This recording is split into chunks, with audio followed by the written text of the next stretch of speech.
도널드 트럼프 대통령이 제임스 코미 전 FBI 국장의 충성 요구와 수사 중단 외압 주장을 강력 부인하고 선서 증언 용의를 밝히며 반격에 나서 거짓말 공방 진실 게임에 돌입하고 있습니다. 로버트 한 후보가 연방하원 의원에 도전해 고배를 마셨지만 정치력 신장 부분에 있어 한인 사회에 적지 않은 모멘텀 형성에 기여했다는 평가가 나오고 있습니다. 이런 가운데 내년 캘리포니아주 하원 의원에 도전장을 낸 벤 박 후보도 기회가 왔을 때 시스템적으로 뒷받침해야 하는 노력이 이제는 필요하다고 강조했습니다. 7월의 영주권 문호에서는 취업이민 3순위의 승인일이 7주 진전됐고 접수일은 계속 모든 순위에서 오픈됐습니다. 반면 가족이민에서는 승인일은 동결 내지 1에서 3주 진전에 그쳤고 접수일은 연속 제자리 걸음을 씁니다. LA 인근 지역에서 규모 3.0 이상 지진이 잇따라 발생했습니다. 이딴 지진으로 인명이나 재산 피해는 없지만 최근 지진 빈도가 잦아지면서 주민들의 불안감이 커지고 있습니다. 여러분 안녕하십니까? 6월 9일 금요일 RK9 뉴스 시작합니다. 도널드 트럼프 대통령이 제임스 코미 전 FBI 국장의 충성 요구와 수사 중단 외압 주장을 강력 부인하고 선서 증언 용의를 밝히며 반격에 나서 거짓말 공방 진실 게임에 돌입하고 있습니다. 트럼프 대통령은 또 코미와의 대화 내용 테이프에 대한 입장을 곧 밝힐 것이라고 말해 코미 메모를 넘겨받은 로버트 뮬러 특별검사의 수사에서 진실이 규명되고 탄핵 국면 여부가 판가름 날 것으로 보입니다. 네, 워싱턴에서 한면택 특파원이 보도합니다. 대통령의 거짓말과 충성 강요, 수사 중단 외압을 폭로한 제임스 코미 전 FBI 국장의 의회 증언에 대해 도널드 트럼프 대통령이 강력 부인하며 반격에 나서 거짓말 공방, 진실 게임이 벌어지고 있습니다. 도널드 트럼프 대통령은 제임스 코미 전 FBI 국장이 상원 청문회에서 거짓말과 충성 강요, 풀린 수사 중단 외압 등을 폭로한 다음 날 루마니아 대통령과의 공동 기자회견에서 정면으로 반박하고 나섰습니다. 트럼프 대통령은 특히 코미 전 국장이 충성 강요와 풀린 수사 중단 요구가 있었다고 증언한 데 대해 나는 그렇게 말하지 않았다고 강력 부인하고 100% 대화 내용에 대해 선서 증언할 용의가 있다고 강조했습니다. No collusion, no obstruction. He's a leaker. James Comey confirmed a lot of what I said, and some of the things that he said just weren't true. So he said those things under oath. Would you be willing to speak under oath to give your version of those events? 100%. 트럼프 대통령은 이어 코미의 증언에 대해서 내통이나 사법방해 혐의가 전혀 없다는 점이 확인됐기 때문에 나의 무죄를 입증받은 것으로 느끼고 있다고 밝히고 그는 누설자일 뿐이라고 비난했습니다. 트럼프 대통령이 코미 장을 강력 부인하고 나섬에 따라 두 사람 간의 거짓말 공방, 진실 게임이 시작된 것으로 보입니다. 진실을 규명해 줄 수 있는 첫 번째 단서로 두 사람 간의 대화 내용 녹음 테이프 존재 여부에 대해서 질문이 집중되고 있습니다. 트럼프 대통령은 자신이 암시했던 대화 내용 테이프에 대해서 존재 여부에 대한 즉답을 거부하고 가까운 시일 내 별도로 입장을 밝히겠다고 말했습니다. 또 다른 단서는 코미 전 국장이 트럼프 대통령의 거짓말을 우려해서 기록했다는 메모 기록인데 이는 이미 로버트 뮬러 특별검사에게 제출돼 진실 규명이 시작될 것으로 보입니다. 로버트 뮬러 특별검사는 내주 상원정보위원회를 이끌고 있는 공화당의 리처드 버 위원장과 민주당의 마크 워너 간사와 회동키로 해서 러시아 게이트 수사에 본격나서 진실 게임의 승자와 패자, 나아가 대통령 탄핵 국면까지 판가름할 것으로 예고되고 있습니다. 워싱턴에서 RKTV 뉴스 한면택입니다. 로버트 한 후보가 연방하원 의원에 도전해 고배를 마셨지만 정치력 신장 부분에 있어 한인 사회에 적지 않은 모멘텀 형성에 기여했다는 평가가 나오고 있습니다. 내년 캘리포니아주 하원 의원에 도전장을 낸 벤 박 후보도 기회가 왔을 때 시스템적으로 뒷받침하는 노력이 이제는 필요하다고 강조했습니다. 조한규 기자가 벤 박 후보를 만나봤습니다. 캘리포니아주 하원 38지구 의원직에 도전장을 낸 벤 박 후보. 이번 연방하원 34지구 선거를 바라보면서 한인 정치력 신장을 위해서는 조직화된 서포트 그룹이 반드시 필요하다는 공감대가 현실화돼야 한다고 주장했습니다. 모여갖고 대화를 하고 아니면 제가 그 후보자로서 부족한 거나 아니면은 일을 지금 어떻게 이끌어나는 것에 대해서 같이 얘기해주고 제가 문제가 생겼을 때는 어떻게 내가 이렇게 이거를 다시 해결하고 나갔나 그런 대화가 중요한 것 같아요. 예. 일명 팜 시스템이라고 명명한 벤박 후보는 정치 지도자를 양성하고 지원하는 서포트 그룹을 조직화해 자원을 확보함으로써 타 커뮤니티의 한인 사회의 응징력을 보여줄 필요가 있다고 강조했습니다. 벤박 후보가 출마한 캘리포니아주 하원 38지구는 노스리치, 포터렌치 등 한인들이 많이 거주하고 있는 곳으로 한인 사회뿐만 아니라 지역사회 일꾼이 되고 싶다는 포부를 갖고 뛰어들게 됐다고 밝혔습니다. 그쪽에 그래도 LA 한인타운 말고는 그래도 한국 분들이 제일 많이 사는 그 지역이라서 제가 볼 때는 뭐 저도 코리안 아메리칸이기 때문에 많이 도움이 되고 그 지역에 지금 몇 가지 문제들이 있고 현재 지금 계신 분들이 제가 볼 때는 관심이 부족하다고 생각해 갖고요. 저는 출마하는 겁니다. 특히 정치에 입문하기 전에 시니어 서비스 분야에 종사한 경험을 바탕으로 시니어들을 잘 대변할 수 있는 리더가 되고 싶다고 말했습니다. 시니어들에서 제가 참 챔피언이 되고 싶고 그 다음에 제가 지금 현재 LAPD 리서브 오피서로 있기 때문에 우리 지역에 뭐 홈레스 이슈든가 아니면 현재 지금 전체 캘리포니아의 퍼블릭 세이프티에 대해서 관심이 많고 또한 아내가 LA 통합교육부 교사로 재직하고 있어 공공교육 분야에도 늘 관심을 갖고 있다고 설명했습니다. 한국에서 태어나 칠레에서 이민 생활을 하면서 한국어와 영어는 물론 스페니쉬도 구사할 수 있는 장점과 현재 케빈 들레온 캘리포니아주 상원의장 보좌관으로서의 경험을 토대로 로버탄 후보로 인해 형성된 한인 정치력 신장의 모멘텀을 이어나가고 싶다고 재차 강조했습니다. RKTV 뉴스 조한규입니다. 7월의 영주권 문호에서는 취업이민 3순위의 승인일이 7주 진전됐고 접수일은 계속 모든 순위에서 오픈됐습니다. 반면 가족이민에서는 승인일은 동결 내지 1에서 3주 진전에 그쳤고 접수일은 연속 제자리 걸음을 했습니다. 김태국 기자가 전합니다. 미 국무부가 9일 발표한 7월 비자 불러틴에 따르면 취업 이민 3순위의 숙련직과 비숙련직의 최종 승인일은 2017년 6월 8일로 7주 더 진전됐습니다. 취업 3순위의 숙련직과 비숙련직의 최종 승인일은 지난해 12월에만 제자리 걸음을 했을 뿐 매달 적으면 한 달, 많게는 2달 안팎씩 꾸준하게 개선돼 왔습니다. 취업 1순위와 2순위의 승인일은 계속 오픈됐습니다. 이와 함께 I-485와 워크퍼밋 신청서 등을 제출할 수 있는 접수일은 취업 이민의 모든 순위에서 7월에도 계속 전면 오픈됐습니다. 이로써 취업 이민 신청자들은 1단계 노동 허가서만 승인받으면 곧바로 2단계 취업 이민 페티션과 영주권 신청서, 워크퍼밋 신청서와 사전 여행 허가서를 동시에 제출해 영주권자에 준하는 혜택을 계속 누릴 수 있습니다. 미 시민권자의 21세 이상 성년 미혼 자녀들이 대상인 가족이민 1순위는 승인일이 2010년 12월 22일에서 접수일은 2011년 7월 22일에서 동시에 동결됐습니다. 영주권자의 배우자와 미성년 자녀들이 대상인 가족이민 2A 순위는 승인일이 2015년 9월 8일로 가장 많은 3주 진전됐으나 접수일은 2016년 4월 8일로 제자리했습니다. 영주권자의 성년 미혼 자녀인 2순위 B는 승인일이 2010년 11월 1일로 1주 진전됐고 접수일은 2011년 9월 1일에서 멈췄습니다. 시민권자의 기혼 자녀인 3순위는 승인일이 2005년 7월 8일로 1주 개선됐고 접수일은 2005년 12월 1일로 전달과 같았습니다. 시민권자의 형제자매 초청인 4순위는 승인일이 2004년 5월 8일, 접수일은 2004년 11월 15일에서 동시에 동결됐습니다. RKTV 뉴스 김태국입니다.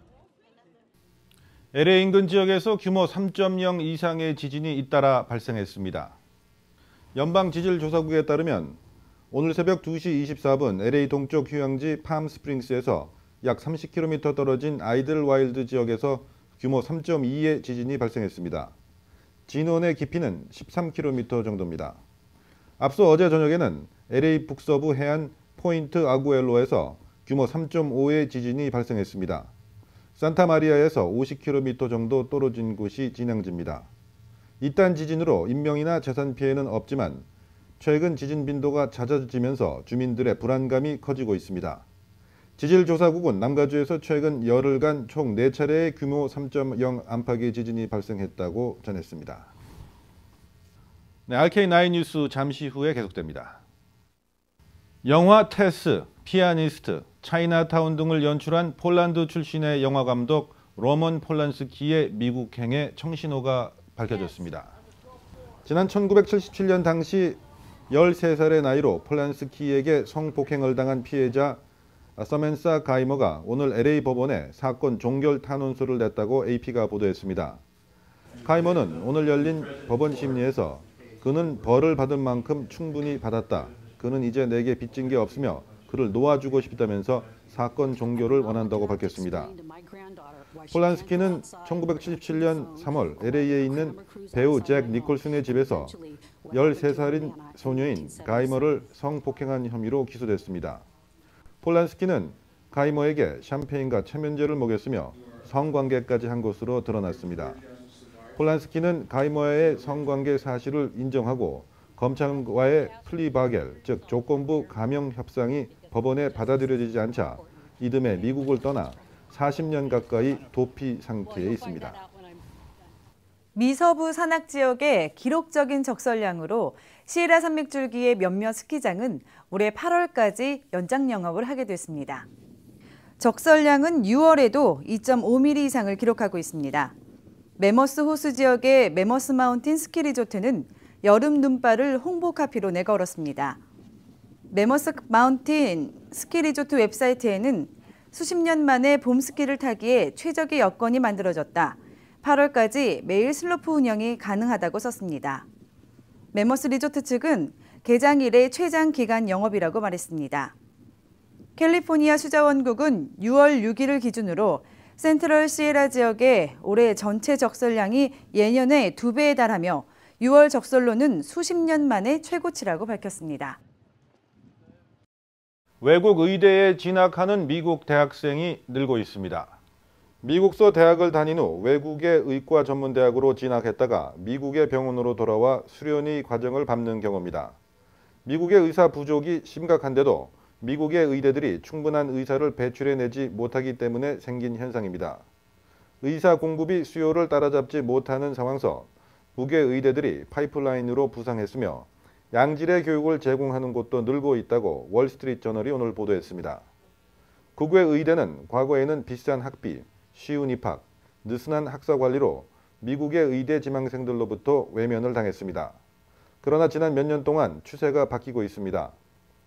외국 의대를 졸업하고 미국 병원에서 수련의 과정을 시작한 미국인 수가 2006년에는 1,800여 명이었으나 2016년에는 3,300여 명으로 증가했다고 미국 졸업생교육위원회가 밝혔습니다. 미국 의대협회에 따르면 미국은 2030년께 4만에서 10만 명 정도의 의사 부족 현상을 겪을 것으로 전망하고 있습니다. 근로시간이 늘어날수록 신체 건강은 물론 정신 건강에도 안 좋은 영향을 끼친다는 연구 결과가 나왔습니다.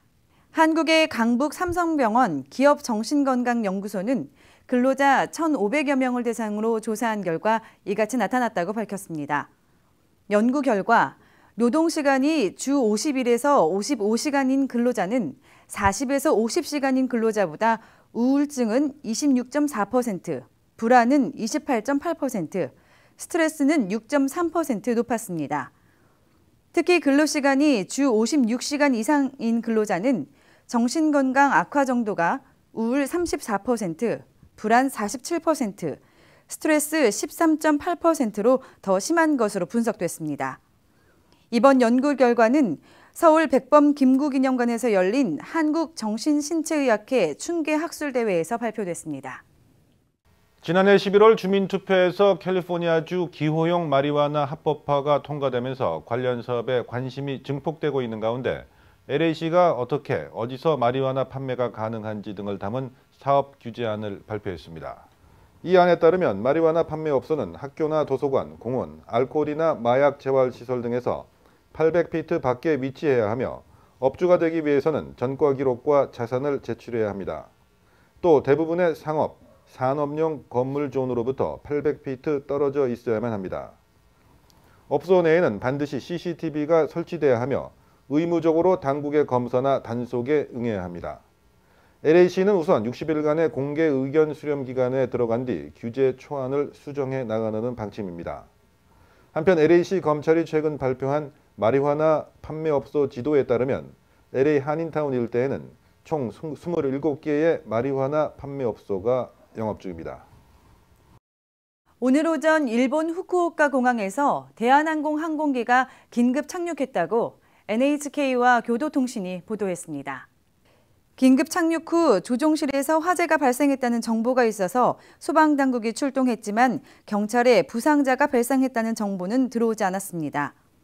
국토교통성에 따르면 후쿠오카 공항에 도착한 항공기의 조종사가 공항 관자관에게 조종석 내에서 연기가 발생하고 있다고 알렸습니다. 만일의 사태에 대비해 소방차가 대기했지만 방수 등의 활동은 없었습니다. 대한항공은 착륙 후 연기가 사라졌고 승객 모두 무사히 내렸다고 밝혔습니다. 잠시 후에는 이슈 포커스가 이어집니다.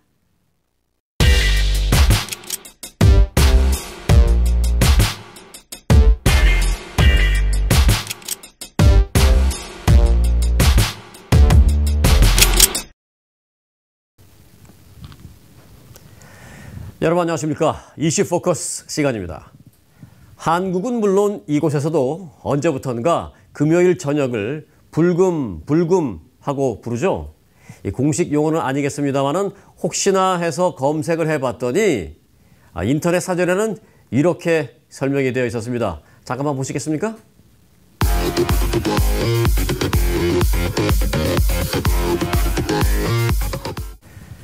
네, 설명이 아주 상세하죠.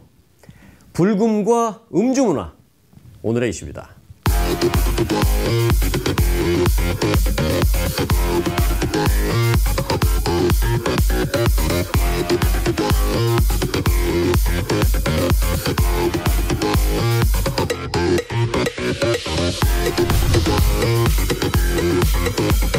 네, 오늘 김혜정 기자 함께했습니다. 안녕하십니까? 네, 안녕하십니까? 네, 자, 김혜정 부장 그 주변 지인들은 뭐 금요일 저녁에 예를 들어 술 한잔 하신다 할 때 뭐 어떻게 하신답니까? 예, 다들 뭐 이게 가족들을 조금 뒷전으로 하시고 네. 네, 친구분들하고 약속이 다 있으신 것 같은데요. 네. 제가 한번 만나봤습니다. 예. 같이 한번 들어보시죠. 네, 함께 보시죠.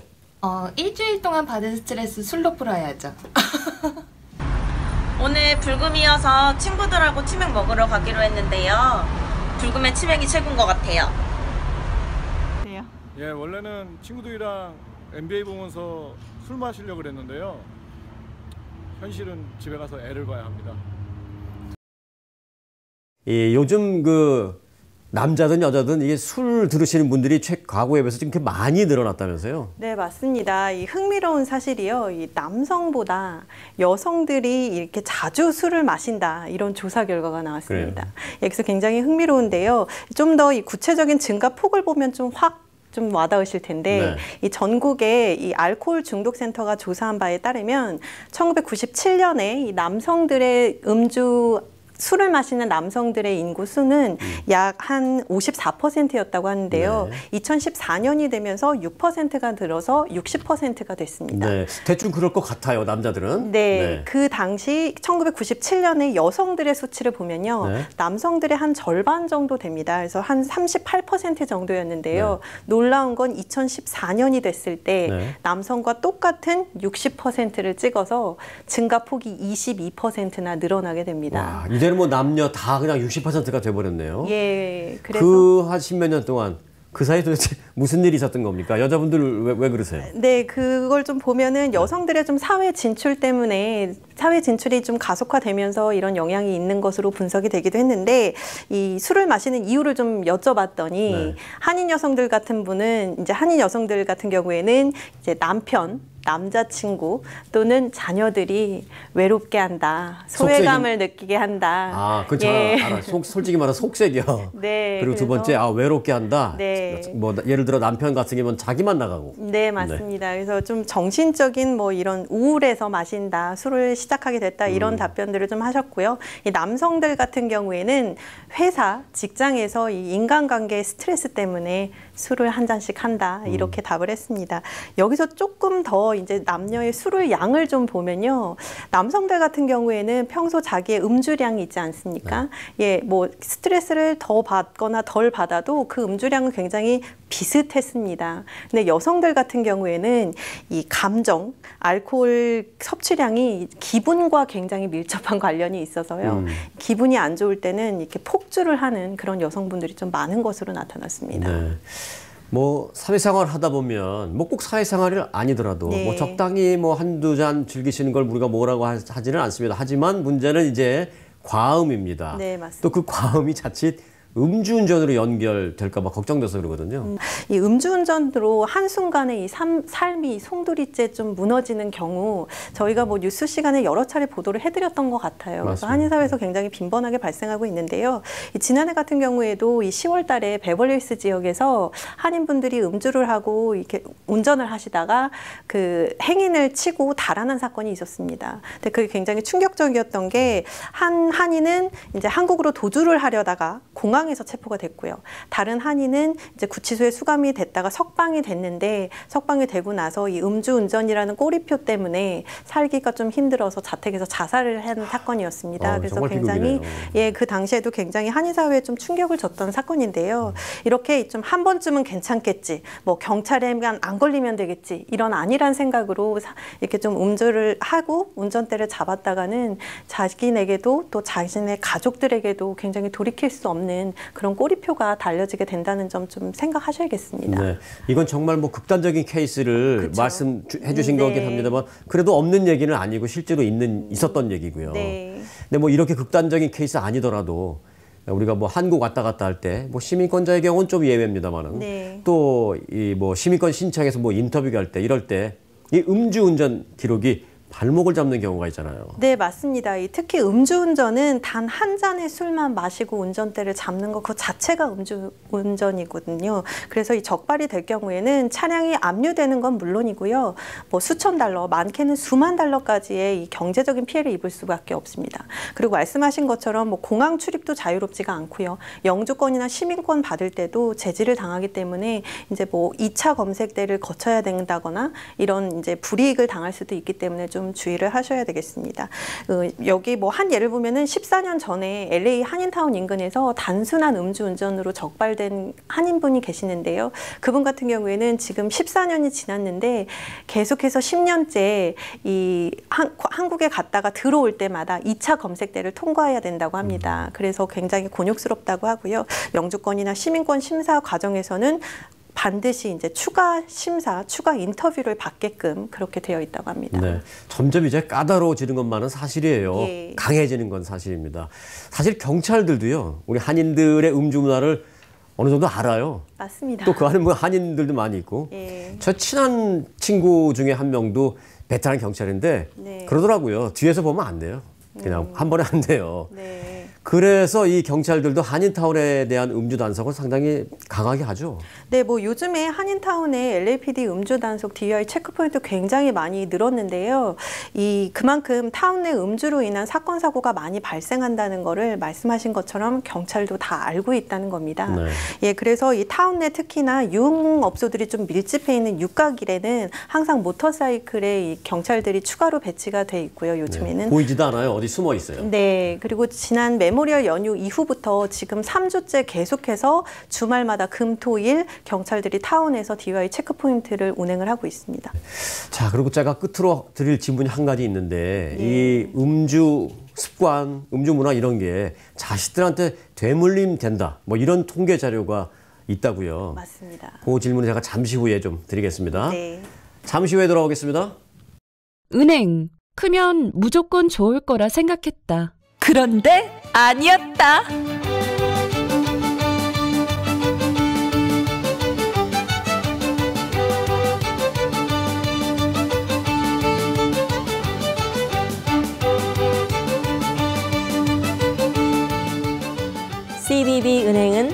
오직 여러분의 만족만을 생각합니다. CBB Bank, member FDIC. 네, 다시 돌아왔습니다. 자, 앞서 뭐 잠깐 질문을 드렸습니다만은 이 음주 습관, 음주 문화 뭐 이런 것들이 자식들에게 대물림된다. 네. 이런 통계가 있다고요? 네, 맞습니다. 이 문화나 언어 장벽으로 이민을 오고 나서도 굉장히 적응을 못하는 한인분들이 많으세요. 그런 분들이 알코올 중독으로까지 이어지고 있다고 합니다. 굉장히 좀 안타까운 건데요.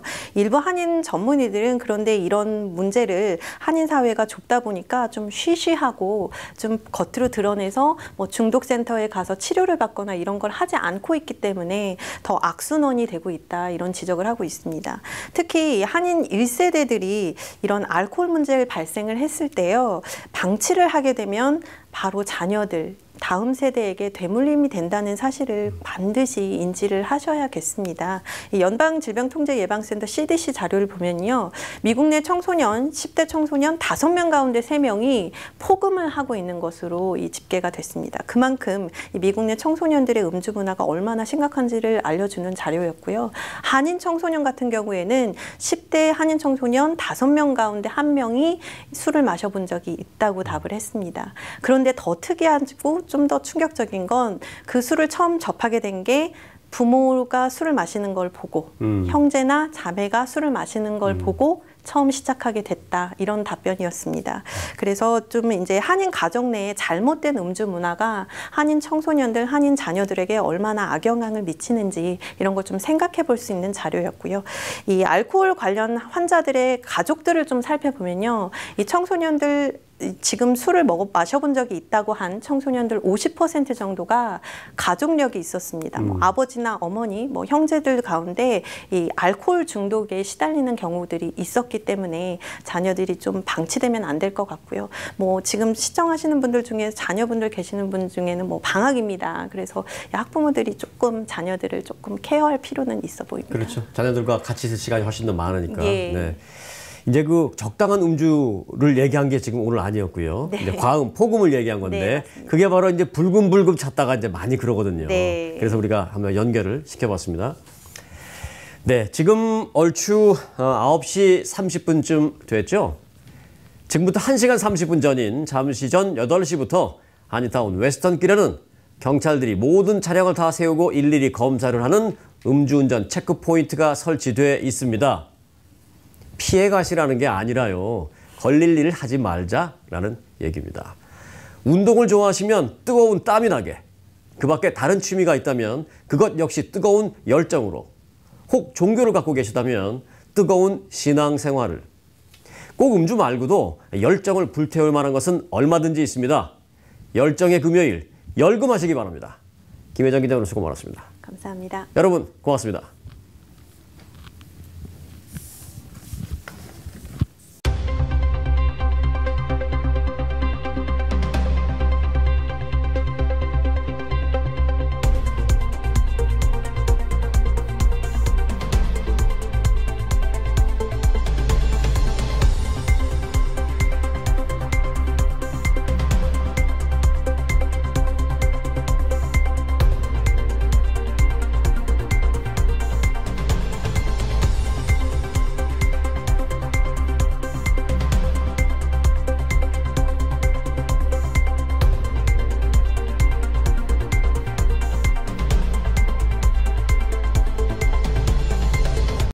LA 한인타운에서 오늘 음주운전 단속이 펼쳐집니다. LAPD는 잠시 전인 오늘 저녁 8시부터 내일 새벽 1시까지 LA 한인타운 웨스턴과 8가에 체크포인트를 설치하고 음주운전자 색출에 나선다고 밝혔습니다. 한인타운 외에도 LA 북서쪽 노스힐 지역의 로스코 블루바드와 글로리아 에비뉴 교차로에서도 오늘 같은 시간대 체크포인트가 설치될 예정입니다. 네, 운전에 각별히 유의하시기 바랍니다. 이상으로 RK9 뉴스 모두 마칩니다. 즐거운 주말 보내시기 바랍니다. 고맙습니다.